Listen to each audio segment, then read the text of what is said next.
Welcome to Sri Lalitha YouTube channel. ఈరోజు వచ్చేసి దోసకాయ పచ్చడి ముక్కలండి.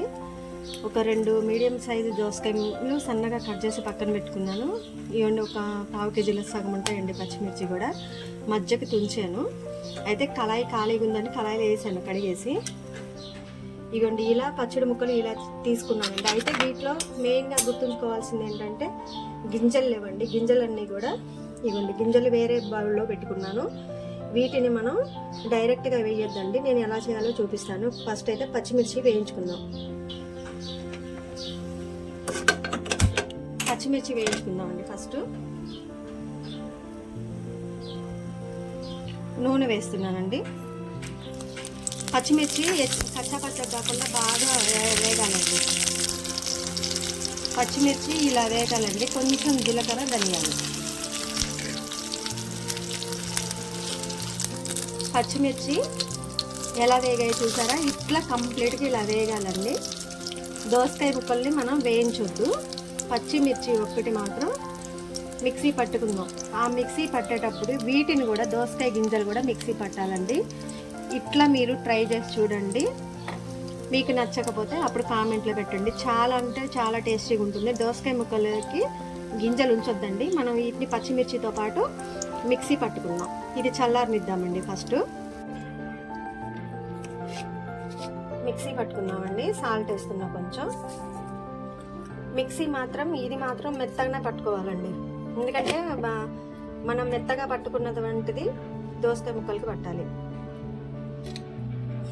దోసకాయ గింజలండి, ఇవి కూడా మిక్సీ పట్టుకుందాం.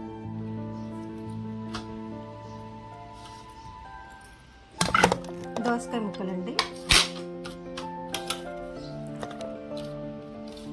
సాల్ట్ మొత్తం అయిపోయిన తర్వాత సరిపోయిందో లేదో చూసుకుందాము.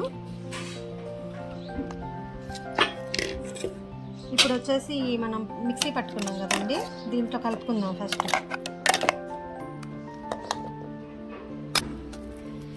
తాలింపుకి రెడీ చేసుకుందామండి. ప్యాన్ పెట్టి నూనె వేసాను. చింతపండు చట్నీలో మిక్సీలో వేయలేదండి, కొంచెం ఇట్లా తీసాను. దీన్ని మనం తాలింపులోనే వేసుకుందాం.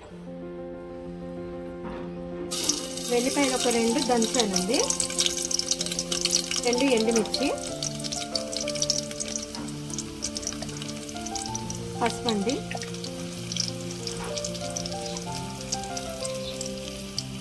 జీలకర్ర, పచ్చిశనగపప్పు,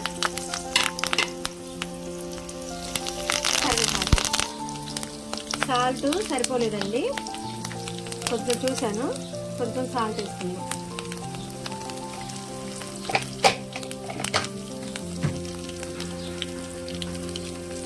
కొంచెం ఇంగువ అండి, కొంచెమే చిటికెడు ఇంగువ. ఇప్పుడు చింతపండు పులుసు ఉంది కదండి, ఇది మనం పులిహారకి చేసుకుంటాం కదా, ఆ రకంగా చిక్కగా పిండి తాలింపులో వేసుకుందాం. ఈసారి ఇలా వెరైటీగా ట్రై చేసి చూడండి, మీకు కంపల్సరీ నచ్చుతుంది. ఇప్పుడు చింత పులుసు యాడ్ చేస్తానండి. అంటే పులుసు కాదు, కొంచెం గ్రేవ్ చింతపండు పులుసు కొంచెం అంతా వేసానండి.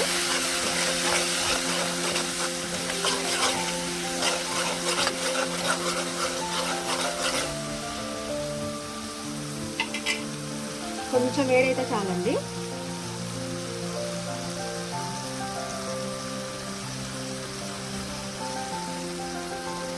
పులిహోర కలుపుతున్న స్మెల్ వస్తుందండి.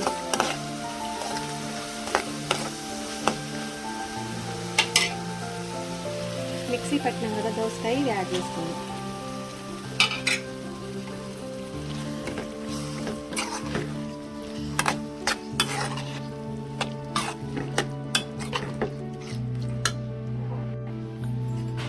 దోసకాయ పచ్చడి రెడీ అండి.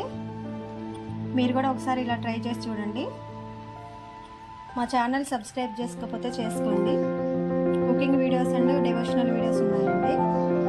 ఛానల్ క్లిక్ అయితే కొంచెం ఎడ్యుకేషనల్ వీడియోస్ కూడా పెడదాం అనుకుంటున్నాను. Thanks for watching. Please do like, share and subscribe my YouTube channel.